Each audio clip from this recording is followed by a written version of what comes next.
This is Beyond the Big Screen podcast with your host, Steve Guerra. Thank you for listening to Beyond the Big Screen podcast, where we talk about great movies and stories so great they should be movies. Find show notes, links to subscribe, and leave Apple Podcast reviews by going to our website, beyondthebigscreen.com. And now, let's go beyond the big screen. All right, welcome back as we dive even further into all things Mafia and Montreal. Today, Mustache Chris and I will continue to look at the unbelievably complicated and fascinating story of the Mafia in Montreal. We will be using the surprisingly accurate television series Bad Blood to help us dive even further into the real story of Vito Rizzuto and his crime organization, drug trafficking, and much, much more. You can jump into this episode and enjoy it, but you should really also go back and listen to our other episodes on Vito Rizzuto and Bad Blood, because they are great too, and they'll give you a lot of background and information to enjoy this television series Bad Blood more, and really dive into this crazy story of the Mafia in Montreal. Mustache, can you give us a really quick summary of some of the key points of Vito Rizzuto and his organization that gets us up to this point in the story? Oh, yeah. So you were mentioning earlier, definitely check out the previous episodes, especially the background episode on Vito Rizzuto. A lot of the stuff in the following two episodes, and then this episode will make a lot more sense. But yeah, just to give a quick rundown, Vito Rizzuto goes to jail for murder in the Three Capos murder. He gets out of jail, and at this point, he's looking for revenge. Does that sum it up pretty good? Yeah, that really does. I mean, yeah, he's out of jail, and he's in the show, he's a little tepid, or at least that's how they initially portray it. But you can see that he's cooking something up to clean house and even up scores. Yeah, and even in real life, like when he got out of jail, he in the show it depicts that he was like laid low in Montreal, but he actually laid low in Toronto for a bit, because he had to extended his influence into Toronto at one point, and he also spent some time in New York, right? So he didn't just jump right back into it like, John Wick, like he killed my dog style, right? Like he was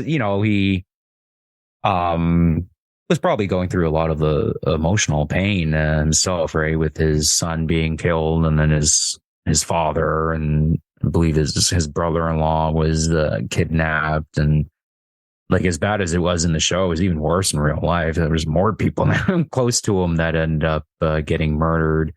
Yeah, so he lays low for a bit, and was probably during this time he really thought about, how am I going to get back on top, or how am I at the very least going to get revenge on all the people that betrayed me. In real life, he had to take stock of what was going on after being out of for years, being in the Supermax jail, which he didn't have as much contact as what the TV show portrays. That's why they put him in the Supermax, is so that his organization would wither on the vine. So he had to go back and see who was on his side, who stayed on his side, who potentially was somebody who turned against him. There was a lot that he had to feel out. And that's why it makes more sense to me, at least, that why he went to Toronto to kind of be close, but not too close. Oh, yeah, for sure. Right. And, figure out like, who can I actually trust? Is there anybody I can actually trust? I got to call in favors. I got to do, it's not a process like that doesn't just happen overnight. Now, the first, we've been dropping a lot of names, and that's probably what's trickiest about this whole thing with the American Mafia is there's a lot of names. But this is an important person, and it's Sal Montagna. And he's one of the more interesting characters of this whole story, and really in a story full of fascinating characters. How does Sal Montagna fit into the Vito Rizzuto Montreal story? Yeah, so Salvatore Montagna, his nickname was Sal the Ironworker because he ran like an iron foundry in New York. So that's how he got the nickname Sal the Ironworker. Yeah, he was born in Montreal, but he was actually raised in Castellamare del Golfo in Sicily. And if people had listened to some of our previous episodes, that name will sound very familiar. A lot of mafia people came out of this area in Sicily, Castellamare. And his family actually moved back to North America in the Bronx area when he was 15 years old. Pretty interesting, pretty weird story. So like he was living in the States, but he was never actually like an American citizen. Like he had like green card, and he was actually he had dual citizenship between Sicily and Montreal. But he spent the majority of his life living in the United States. But we don't really know a lot about Sal, like how he got into the mob and what have you. To be honest, like we're getting into kind of territory where it's not really history at this point. This is stuff that's like we're just kind of learning about now, like through, people, turning witness and journalists doing like work. This isn't so like the information is just kind of slowly trickling in, and maybe Omerta might not mean nowadays what it used to mean in terms of the mafia, but there's a lot of people that they're not going to really talk too much, right? So I think you get into, before you go on too much, that in a way breaking ground with this stuff. Like I think Sal Montagna, not to skip ahead, he died in late 2011. So as of this recording, it's only 10 years, a little over 10 years away. And like when you talk about all these people who turn state's witness or rat, so to speak, you get some kind of unreliable narrators where I don't know if you're 100% always from these informants getting 100% the truth. I mean, somebody that we will certainly be talking about, Sammy the Bull Gravano. I think I wouldn't be shocked if 3/4 of what he said is just pure BS. It wouldn't surprise me at all whatsoever. Like when we get into Gotti and stuff like that, it's going to be, I'm going to have a few words to say about Sammy the Bull and what the government did with that.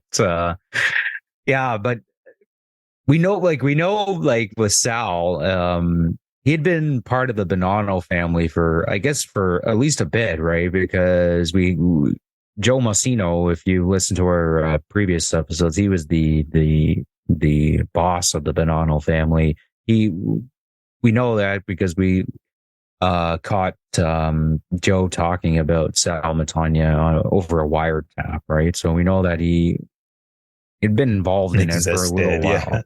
Yeah. Other than that, we don't really know a ton, and that's not to say like Sal was just some bit player. It's just nobody's ever really talked too much about this particular period of his life, at least from what I've read. If anybody knows more, let me know, right? Because I tried looking and I couldn't find a whole ton on this period. Yeah, like I pointed out, despite living in the United States for most of his life, he never bothered getting his citizenship. I don't know if that was just because he was a criminal or something. He was worried about like going to immigration to get his citizenship. I'm not exactly sure it works in the States, but I don't know. It could have been just pure laziness. I've known people who live in Canada that have had their green cards for 30 years. And I'm like, well, why don't you just get your citizenship? Like, this seems kind of silly. And they're just like, oh, I just haven't gotten around to it.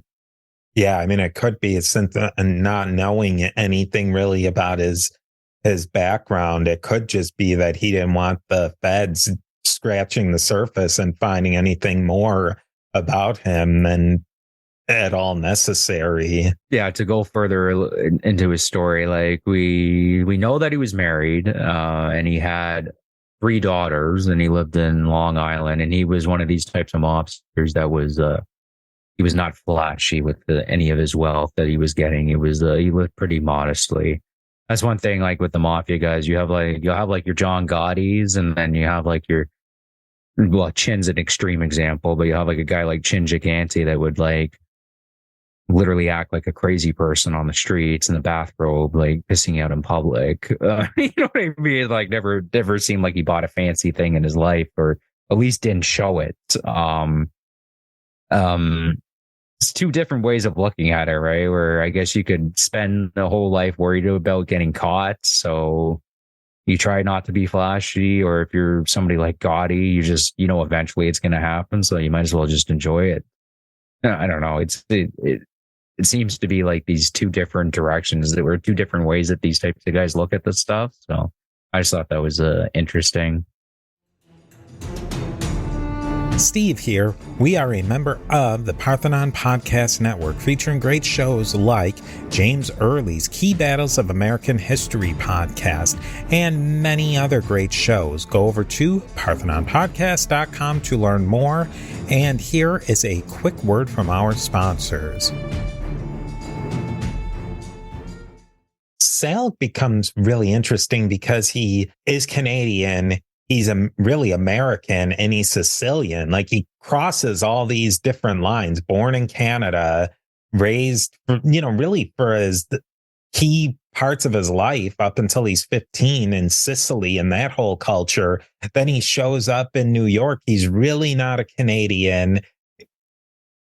Kind of an American mobster, but also not a zip. Like, he doesn't easily fit into any of the categories, at least that I could read into it. No, yeah, he definitely wasn't a zip. He was a big guy in the Sicilian Bronx faction of the Bonanno family, right? Which is like the Bonanno family, like almost all the other families, they had their factions, right? And the Bonanno family, we pointed out on previous episodes, the Bonanno family was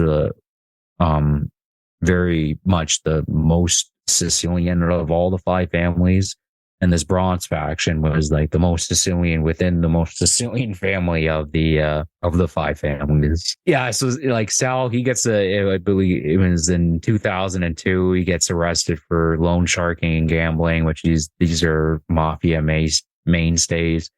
He refuses to talk. He gets sentenced to 5 years probation, and yeah, so, and because he refused to talk and he kept omerta, he was kind of rising up in the ranks in the Bonanno family.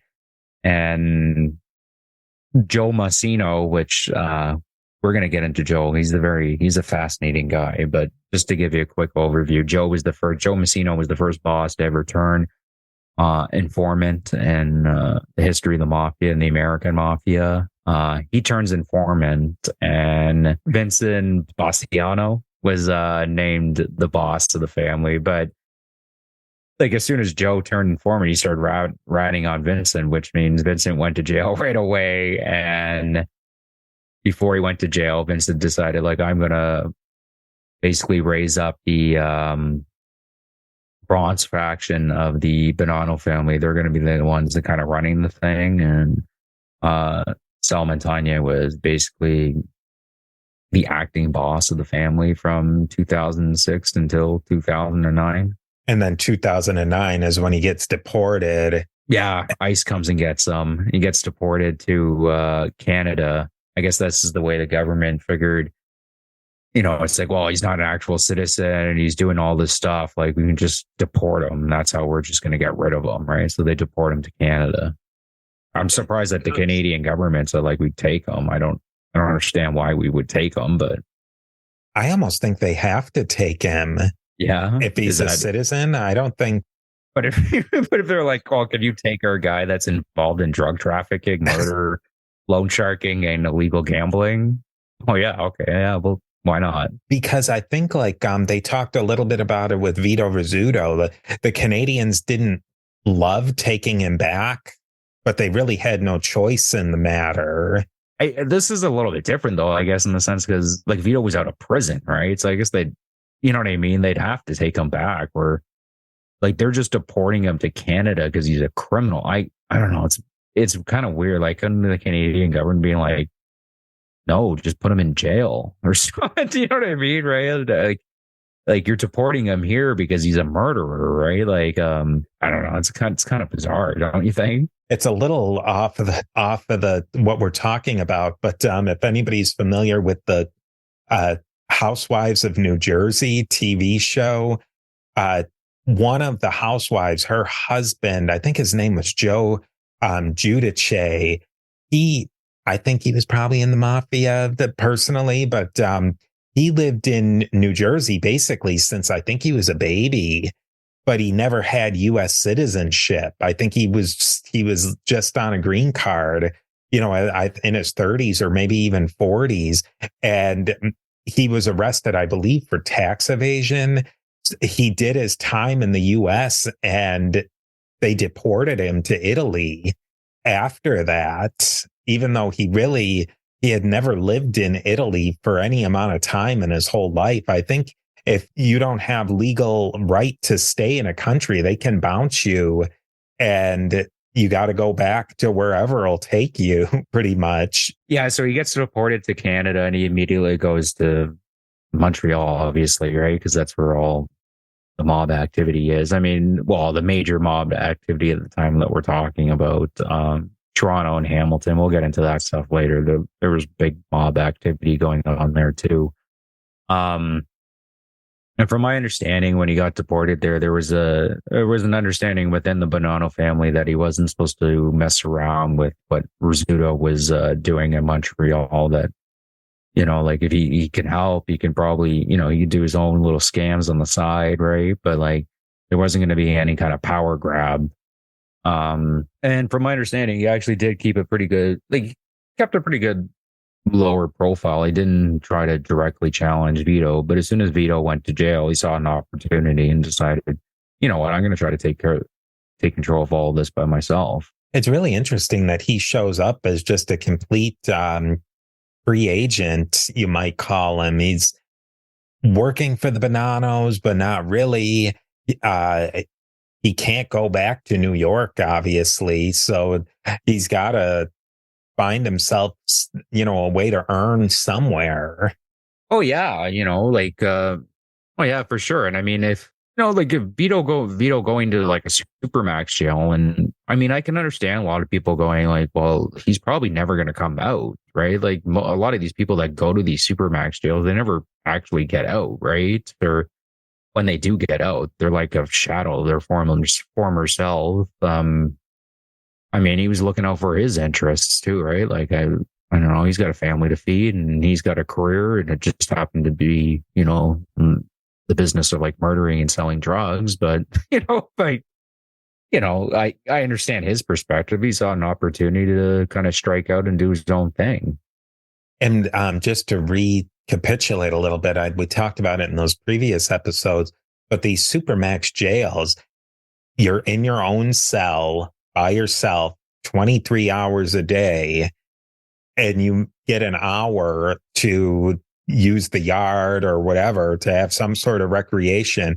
But as far as I know, you take your meals in your cells, like you are completely locked down in the supermax prisons, like the one in Florence, Colorado. And like that is the baddest of the bad in those jails. Yeah. It's maybe one day, maybe we'll do like an episode on just like where some of these mob guys go into these supermax prisons and really kind of break it down. Just how rough they are. I mean, Italy has like a version of the supermax prison in Italy where they stick high-ranking mafioso. In researching this bad blood thing, I didn't think Canada had a supermax prison, but we do. Maurice Montboucher actually got sent to a supermax prison where he died not too long ago, actually, in it. I think it was like 2-3 years ago. he died in that prison. From the previous episode, we talked about Mom Boucher. So this is where the actual story changes a little bit from the TV show. Where in the TV show, it depicts like Declan betrays Vito after he gets out of prison, where in actuality the Declan character is kind of based on Reynald Desjardins, and we did like a whole thing on him.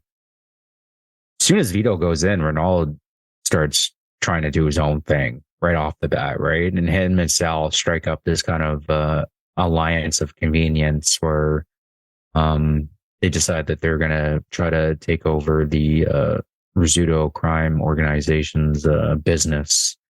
I think they knew both in the back of their heads, though, that this was just, it's like when you're playing like a game of Risk or something. It's like, oh, let's tag team up on this guy. But you both kind of know that you're going to end up having to fight each other. And that's basically what happened. It was like only a couple years, and they get into like a dispute over, I think it was like loan sharking, gambling. And there's actually a good book. We had mentioned it before. I believe it's called Inside the Mafia, the Confessions of Andrew Scopa.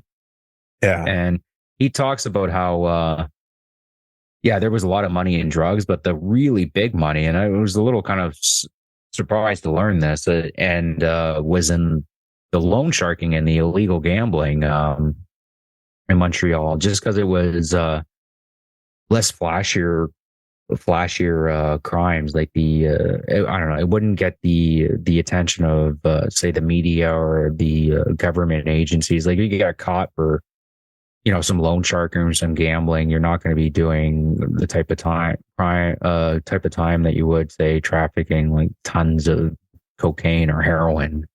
That's just an interesting side note. But you guys should definitely read that book. It's Scopa himself's kind of annoying because he complains a lot, but it does give you a really kind of good insight into what happens after Vito dies. It shows you the flip to that, and I think it shows a real how maybe these guys really are like. I feel we're trying to not put them up onto pedestals, but it kind of feels that way, that they're the Don. I think reading that Scopa book, it really brings these people back down to earth, that they're just street criminals. It's not some bigger thing. And they're drug addicts, they're drug peddlers, they're car thieves, they're loan sharks who will break your fingers or your arm for not paying your VIG. It really demystifies them. Yeah, I think, and it's interesting you bring that up, because I would say like Vito is like the exception to kind of that rule. Like, if you read about Vito, he was doing all that stuff, but there is something a little bit deeper to Vito in the sense of how he was able to set up this like tenuous Bismarckian alliance between the bikers and the Haitian street gangs and the Irish gangs, and basically set up this kind of like United Nations of like organized crime in Montreal. And where, like you pointed out, like Scopa and like a lot of these guys that we read about are there's not like they're interesting individuals, but they're like Vito. I think Vito, if he had devoted himself to anything, he would have been amazing at it. Like, if he decided like, I'm going to be the Prime Minister of Canada, I'm sure Vito probably could have done it if he had decided early in his life he wanted to do that. Because he was a really remarkably intelligent person, especially the way he ran this entire thing. Steve here with a quick word from our sponsors. So what happens in the end? How does Sal wind up? Oh yeah, so the Reynald again, Sal going to dispute over loan sharking and gambling. Reynald lures them to a house, and I believe it was November 2004, November 24th, 2011, and he gets shot 3 times. But it doesn't end there. Apparently, he actually got out of the house and tried to run away and got away for a bit, and then like fell on the ground and then died. I mean, which is kind of how it's somewhat depicted in the TV show. Like Declan kind of lures Sal into the house, and then Declan betrays him and, shoots him, and Sal's running away, and he kind of just falls on the ground near a river.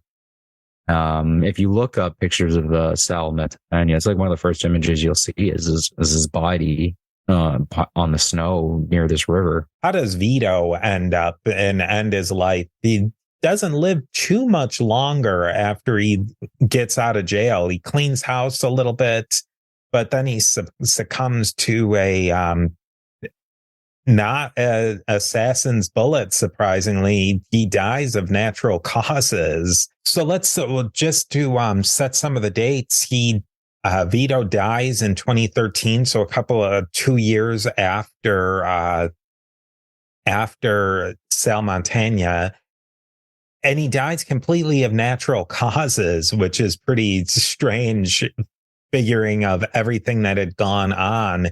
And then I believe is Reynald, as of the recording now, I think he may have just died. No, I think Reynald's still alive. He's in jail. So he went to jail for Sal Montagna's murder. They rolled a pennant on, but I believe, he's still alive. He's still in jail, and I think he's actually set to come out in not too long. And that really wraps up everybody from this story. Vito Rizzuto died in 2013. Sal Montagna died and was murdered in 2011. Reynald Desjardins went to jail for the death of Sal Montagna, for the murder of Sal Montagna. And, we won't give away too much because we're going to talk about this in future episodes, is everything that Vito built just goes completely down the toilet.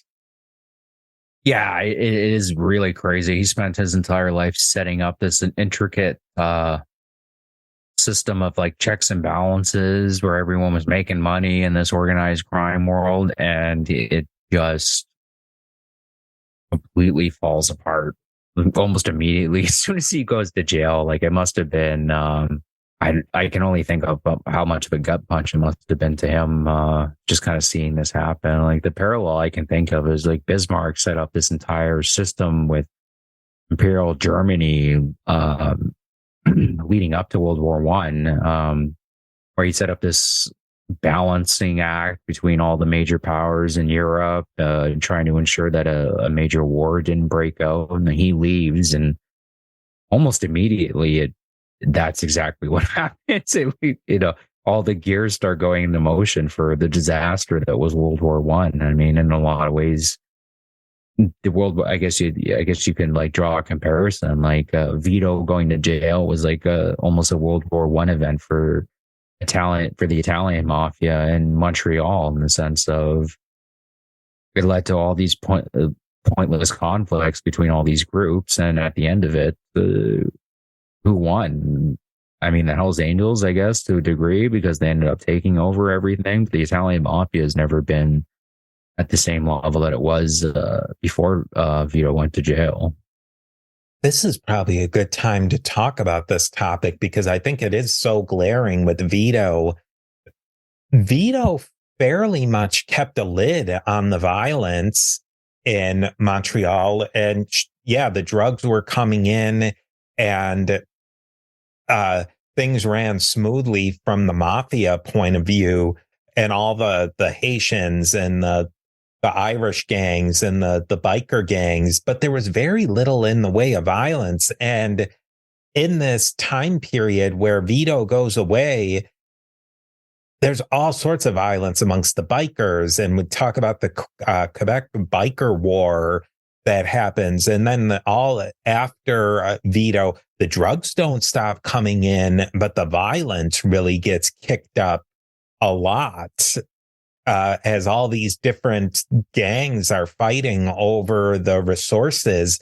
And I wonder what the government really wanted to do is interrupt what was going on by putting Vito away. But I wonder if they knew the chaos that would ensue when somebody like Vito gets pulled out. Well, there's stories of like Vito when he did get arrested, like he was warning them. He was like, "You guys don't know what you're doing, man. Like it's all gonna fall apart. Like you don't understand. Like you don't understand like the system that I set up. Like probably the best one you're gonna get." I don't think even Vito realized how crazy it was gonna get once he went to jail. Just how quickly it was all gonna fall apart. And truth be told, maybe the government didn't really understand the type of sway that Vito had in terms of orchestrating all of this. I mean, Vito was the only guy to really get Maurice Montboucher to like declare peace.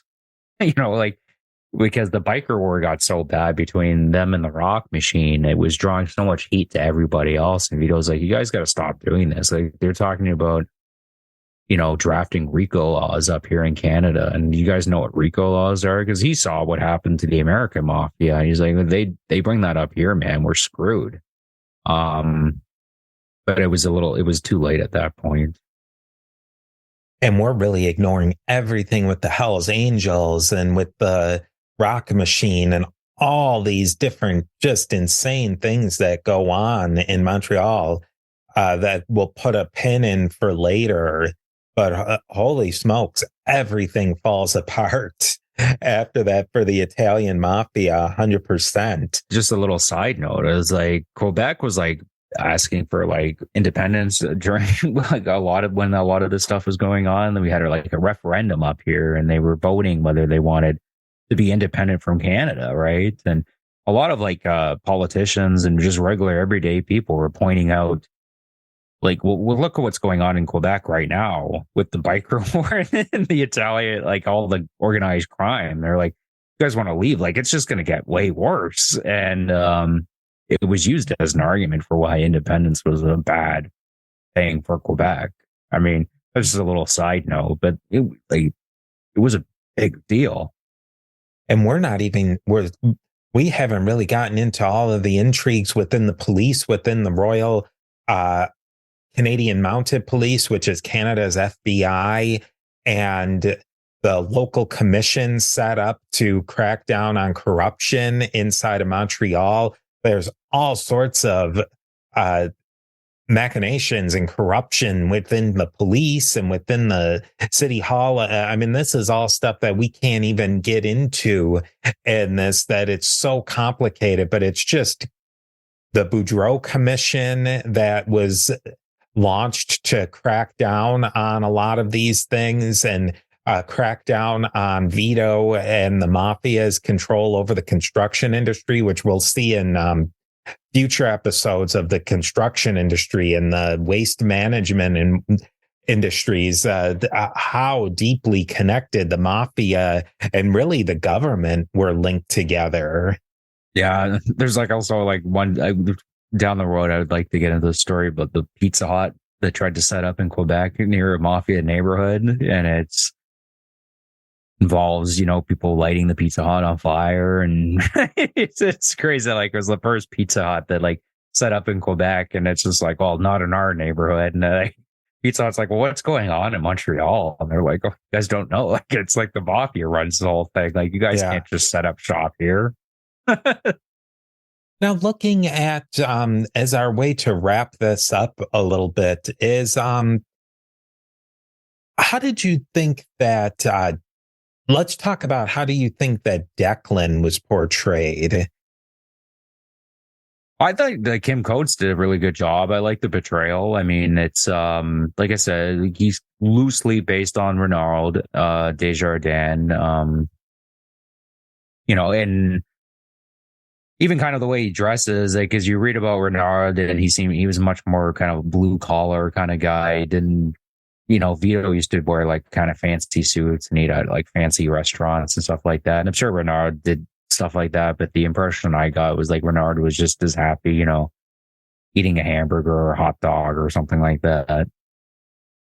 And then fun little fact about Reynald is he was actually made by Vito as an official member of the mafia, which was absolutely unheard of for a non-Italian to be a made member of the mob.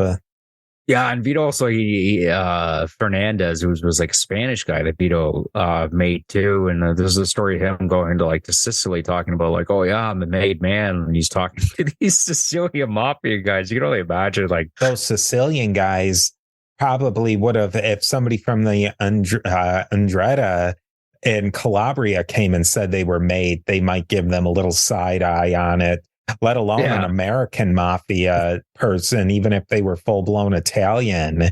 I mean, but for somebody, for a French Canadian or a Spanish dude to show up and say, hey guys, I'm in the mafia too, like, get out of here. Yeah, Vito. Yeah, he made those.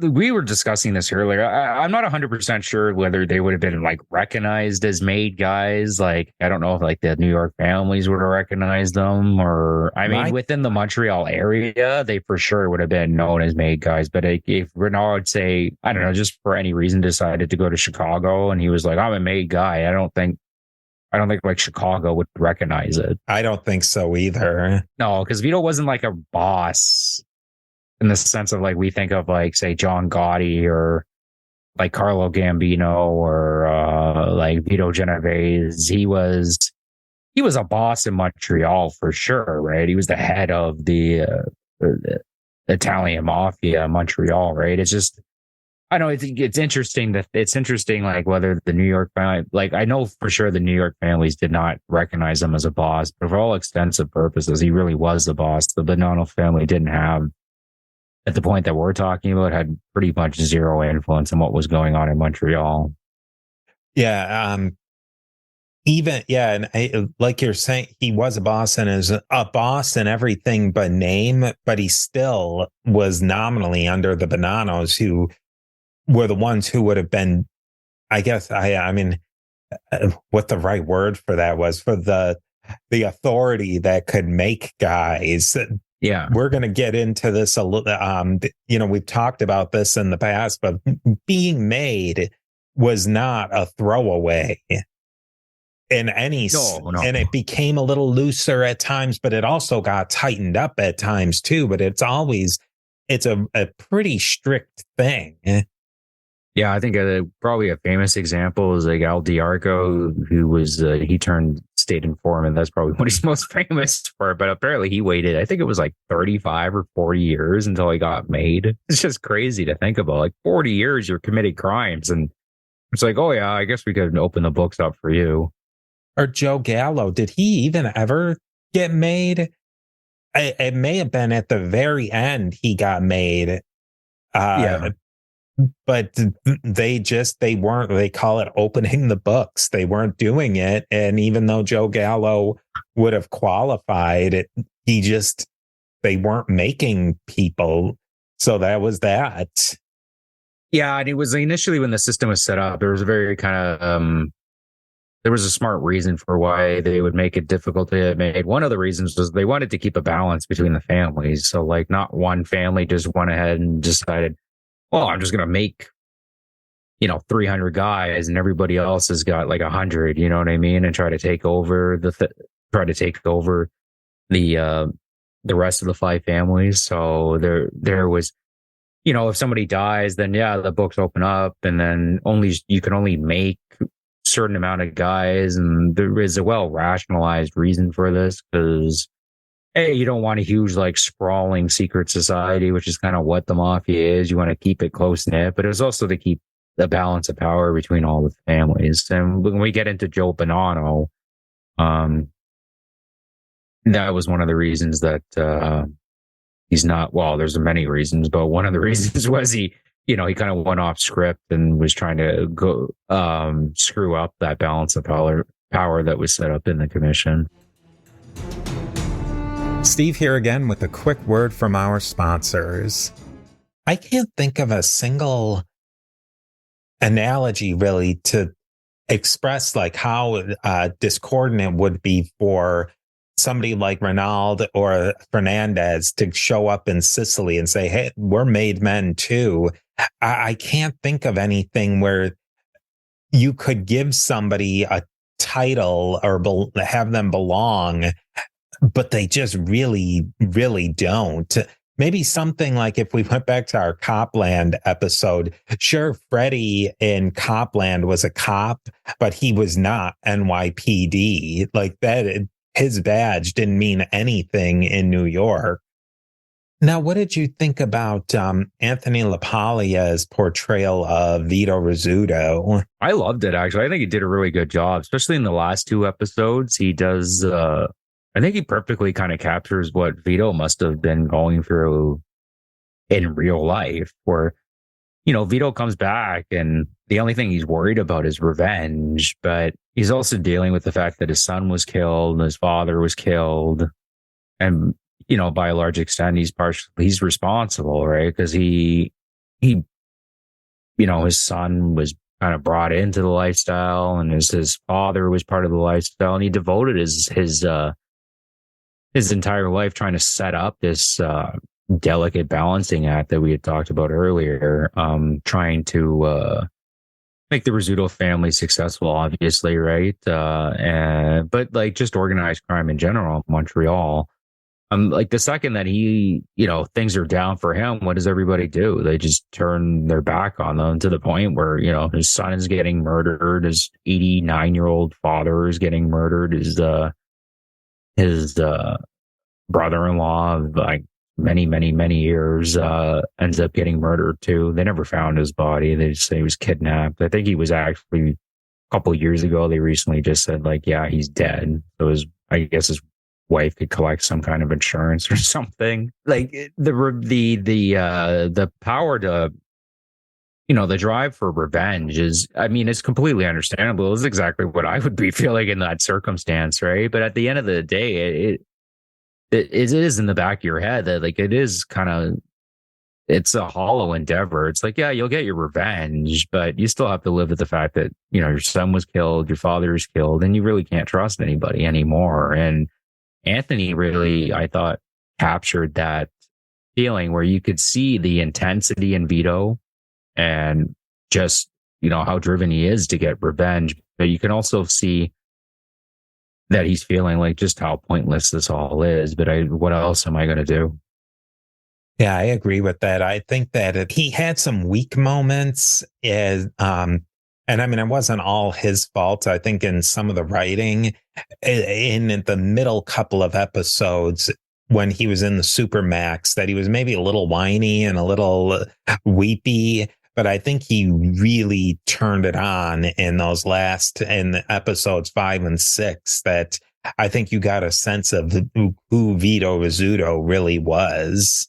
Yeah, and it really is. It's a very kind of emotionally moving. Like, I mean, at the end of the day, you know, Vito was a drug dealing, murdering scumbag in a lot of ways, right? He's a criminal his entire life, but you can't help, like, if you actually really crawl into the Vito Rizzuto story, you can't help but feel a little bit of sympathy for this guy who spent his entire life, you know, living by omerta and living this lifestyle. And, you know, he made a lot of people a lot of money, man. And the second that things go wrong for him, everyone just took advantage of him. And, you know, he gets out of prison and, you know, you're cheering for him, man. Like you want him to get revenge. Now, what did you think overall? I think that this show was very well done, this series. What would if you could tweak a couple of things to make it better, what might you have done? I would have liked them to just stay more accurate to kind of how the story happened. Like it is really accurate, but like I would have just, you know, I don't know, they wait till Vito comes out and then that's when Declan decides like, oh, he's going to betray him. Why not just do it like Reynald did? Like as soon as Vito went to jail, Declan's like, oh, this is my opportunity. And I mean, you could have still spliced the whole relationship with them with flashbacks. You know, like why did Declan feel like, oh, I'm just going to betray him? Because they set it up during the entire show. Like the reason Declan ends up betraying Vito is because like Vito kind of turns on him, saying like, oh, well, you know, like I'm your boss and you're not really part of the family and you let me down. You did this and this. I mean, they still could have done all of that. Yeah, I thought that whole thing, when Vito was in jail, and it was really almost one scene which says, you're not family, you're not this, you're not that. It was a little ham-fisted to me. I think to set us up, to give us the a little foreshadowing of the turn of Declan against Vito, but it just I didn't like that. I think that if they had stuck more to the story, like you said, I think it would have been just as dramatic, and it still winds up with Declan or / Reynald on top. Yeah. I think they probably didn't want to. Maybe they didn't want to. They didn't think Kim Coates could carry off being French Canadian, but I don't think you had to make him super French Canadian to say that he's just Reynald Desjardins. He's not Declan. I think that would have been a simple thing they could have done that would have really have made the show just, I mean, and I'm not bashing the show or anything, but I think it would have given it a little bit more legitimacy. And I think it would have been even more dramatic. Yeah, for sure. Right. I mean, some of the things that they kind of changed in the show, I don't know, seems a little unnecessary to me, but I don't know, maybe they couldn't use Reynald Desjardins because, I mean, he is still alive. He's in jail right now. Maybe there was like legal matters involved in that. And maybe that's why they had, but they still, they could have just called him Declan and then just told the Reynald Desjardins story how it actually happened. So we're going to leave it at that tonight or today, but we're going to have a lot more episodes on some other things that may be a little bit more well known, but you have to tune into those, and we will talk to you next time.